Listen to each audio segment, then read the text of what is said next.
السلام عليكم ورحمة الله وبركاته. ازيكم حبايبي؟ عاملين ايه؟ يا رب تكونوا في اتم صحة وفي احسن حال. هنعمل النهاردة كده مع بعض. كنت عاملة الطعمية ديت على الفطار وحبيت اصورها لكم يعني بطريقة سهلة وبسيطة، وهعملها في الخلاط مش بتاخد وقت خالص.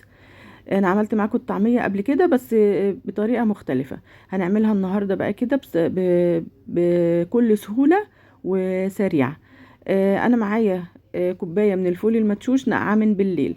حطيت نصها في الخلاط، وحطيت عليها كمان نص كوباية من المية، وزودت عليها عودين شبت وعودين كزبرة خضراء وعودين من الكرات. مش عايزة ازود الخضرة كتير عشان ما تتحرقش مني ولونها يبقى غامق. وزودت عليها 4 فصوص توم وكمان بصلاية صغيرة. هحط بقى بقية الفول بتاعي وعلى الخلاط هنشوف هنعمل ايه. طبعا انا الخلاط بتاعي تعبان يعني مش قوي على الكمية ديت. لو كان خلاط يعني سرعته قوية وحلو يعني مش هتحتاجي التقليب ولا اي حاجة. لكن انا بقيت بصراحة قلبتها تقلبتين كده علشان الخلاط يمشي معايا اهو. لو انتي قلت بقولك يعني لو الخلاط بتاعك قوي مش هتحتاجي اللي انتي تقلبيه، وهتتضرب على طول في اقل من دقيقة او نص دقيقة كمان. ماشي. انا كنت بعملها وكان الزيت على النار يعني ما خدتش مني وقت خالص. كنت حاطه الزيت على النار علشان يسخن علشان اقلي على طول، عشان ده كان فطار وكنت عايزه ايه اخلصها بسرعه يعني. هي ما خدتش وقت خالص اهو. شايفين عامله ازاي؟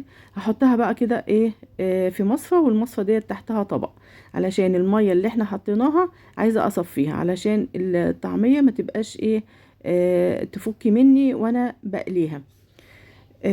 هسيبها بقى كده حوالي يعني ايه، بصي بديها تقلبتين كده على بسيط. انا مش هعصرها ولا حاجه، بديها بس تقلبتين بحيث ان انا ايه ادي فرصه للميه تنزل من الوصفه. مفيش يعني 5 دقايق والميه دي خلاص كده اهي. مش عايزينها. فضيتها بقى ايه في الطبق كده، وهنشوف هنحط عليها ايه تاني. حطيت عليها نص معلقه من الكمون، وربع معلقه من الفلفل الاسمر، ومعلقه صغيره من الكزبره الناشفه. وحطيت المكون دوت اللي هيخليها معايا ناشفه يعني بتنفش كده وحجمها بيزيد. حطيت ربع معلقه صغيره من البيكنج باودر، وزودت طبعا الملح على حسب الرغبه. بس كل دي كلها المكونات اللي انا ايه حطيتها في التوابل بتاعتها. بس كده زي ما قلت لكم كنت مولعه على الزيت، وطبعا عملت الحركه ديت اللي هي ارش عليها شويه كده ميه بايدي زي المطعم ما بيعملها عشان بس اختبر الزيت اشوفه سخن ولا لا. لقيته طبعا سخن. فبدأت بقى ايه اكورها كده. انا مش يعني قلت اعملها بطريقة جديدة المرة دي. إيه كورتها كده عملتها زي الكوبيبة. وطبعا انا عاملاها في الحلة الصغيرة ديت علشان الطاسة واسعة وبتاخد مني زيت كتير. فانا عايزة في نفس الوقت يعني عايزة يعني عايزة زيت غزير، وفي نفس الوقت ايه مش عايزة اكتر من الزيت. فحطيتهم في الحلة الصغيرة ديت، هتبقى غويطة مش هتاخد زيت كتير برضو. وهتنزل كده الطعمية وتطلع متشمعة كلها بالزيت، فهتستوي كلها مرة واحدة وتبقى مقرمشة. شايفين الغرض من اللي انا بقلي في حاجة صغيرة وبتاخد كمية كبيرة برضو والله، بس عشان بتبقى ايه عشان بس الطعمية تنزل كده تغطس لتحت كده وتطلع تقب تكون متغلفة كلها بالزيت وما يلزقوش في بعض. طعمية شكلها جميل جدا وطعمها جميل جدا.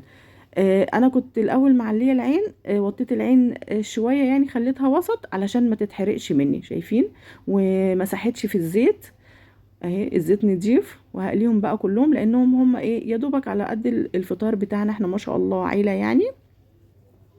فالكوبايه اللي انا عملتها من الفول المدشوش يا دوبك على قد الفطار بتاعنا.